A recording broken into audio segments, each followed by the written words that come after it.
তোমরা তো জানো না কখন তোমরা মরবা। শোনো, তুমি অপরাধ করিও যদি তোমার মনে হয় আল্লাহ তোমাকে দেখে না, তখন করিও।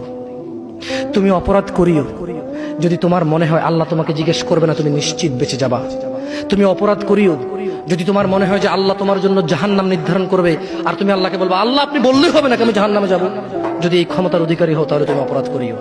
তোমাকে বলি, মহিলা, মা, বোন, চাচা, চাচি, নামাজ ছাড়া মানুষ মুসলমান থাকে না। ওয়াল্লাহি আমি বলছি না কোথায় বাঁধবেন, তর্ক পরে। আমি বলছি আপনি নামাজটা স্টার্ট করেন না। আমি বলছি না যে তারা ওই 20 রাকাত পড়বেন না 8 রাকাত পড়বেন। আমি বলছি যে আপনি পড়েন, 2 রাকাত হইলেও পড়েন।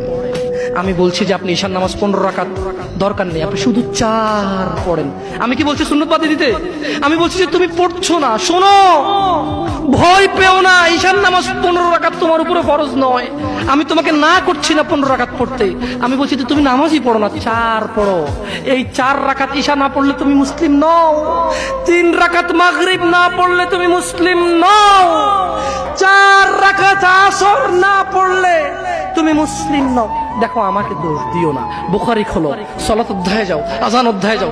আল্লাহর নবী বলেছে তারা ওরা কাফির, ওরা মুশরিক, ওদের আর আমি মুহাম্মদুর রাসূলুল্লাহ সাল্লাল্লাহু আলাইহি ওয়াসাল্লামের উম্মতের মধ্যে পার্থক্য হচ্ছে নামাজ।